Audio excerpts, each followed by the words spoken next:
Muy buenas tardes para todos, esperamos se encuentren muy bien.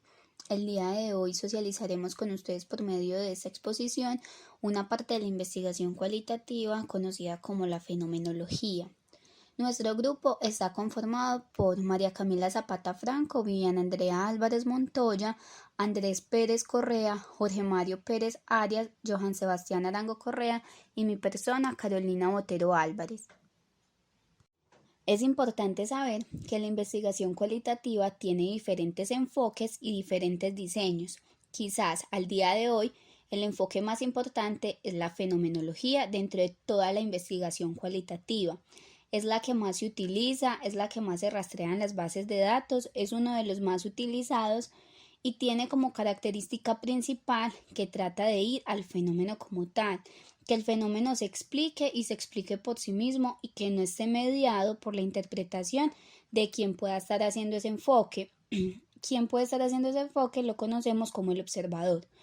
Un ejemplo que podemos tener en cuenta en este caso son las personas que pertenecen a las barras bravas de los diferentes equipos de fútbol, ya que quienes han investigado este punto han dado a conocer que para el barrista el estadio, la barra, la convivencia se convierte como en el primer lugar, el primer núcleo que ellos tienen.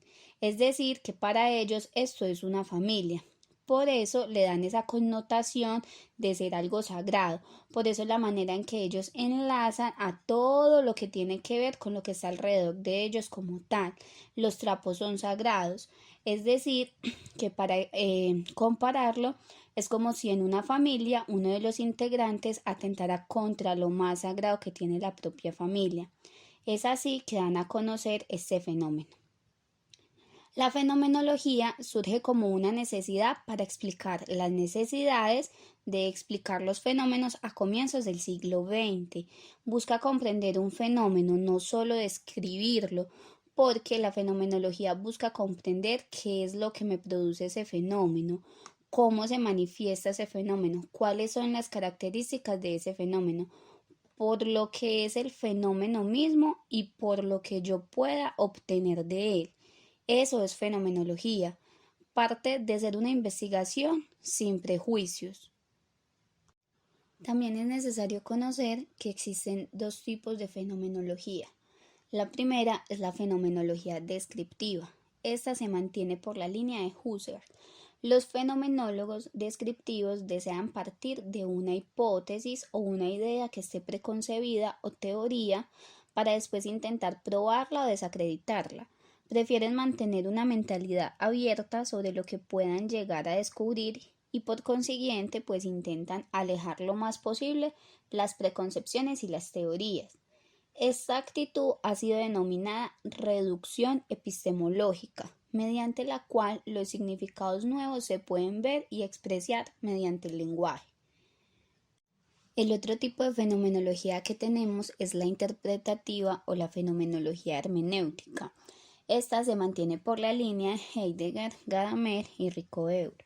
Los fenomenólogos hermenéuticos no creen en el éxito como tal de los investigadores que dejan sus preconcepciones a un lado. Ellos creen que deberían usar sus preconcepciones de forma positiva, haciéndolas más explícitas para que los lectores de la investigación puedan entender la solidez y las limitaciones de las interpretaciones que hace el investigador. Todo esto como una forma o con la intención de sensibilizar. Los fenomenólogos hermenéuticos son también muy precavidos en lo referente a encontrar esencias comunes, puesto que su deseo es el de enfatizar la singularidad y la diversidad. La fenomenología descriptiva usa el término de reducción, mientras que la hermenéutica tiende a usar el término de sensibilización. Otro de los términos en los que se diferencian es que la fenomenología descriptiva utiliza el término esencia, mientras que la fenomenología hermenéutica utiliza el término de fusión de horizontes. A la hora de formular esencias a partir de un número de casos de una experiencia, uno observa e intenta plasmar con palabras aquello común, pero que a la vez varía o es diferente entre los casos estudiados.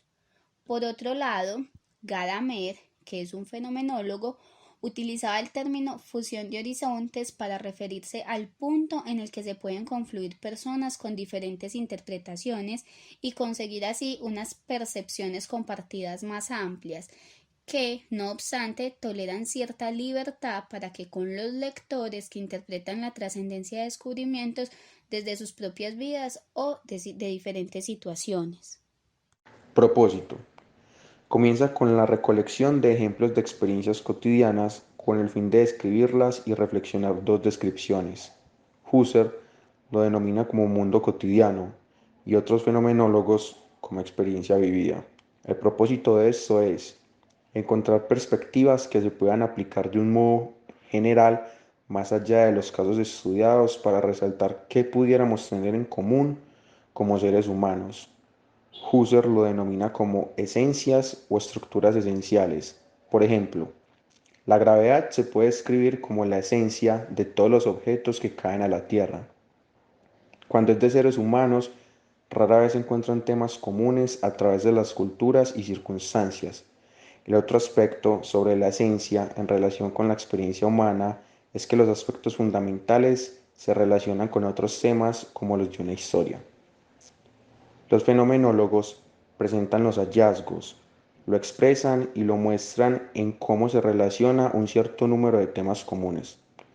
Otro dato importante en la investigación fenomenológica es colocar las cosas dentro de paréntesis, con el fin de que puedan ser estudiados con ojos nuevos.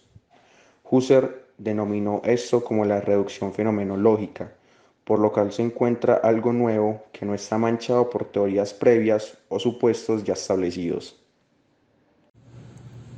La fenomenología tiene sus orígenes en la palabra griega fenómeno, que vendría a ser mostrarse a sí misma. Esta corriente filosófica fue desarrollada por Edmund Husserl en la mitad del siglo XX. Este es conocido como el padre de la fenomenología. Él la definió primero como una especie de psicología descriptiva y después como una disciplina eidética fundacional y epistemológica para estudiar las esencias. Husserl determinó los parámetros de la fenomenología basándose en la filosofía racional. Además, estableció la diada noesis y noema. Noesis significa acto de pensar y noema pensamiento sobre el objeto. Esta diada se refiere a que toda conciencia es conciencia de algo. Existen muchos autores que hacen su aporte para definir la fenomenología.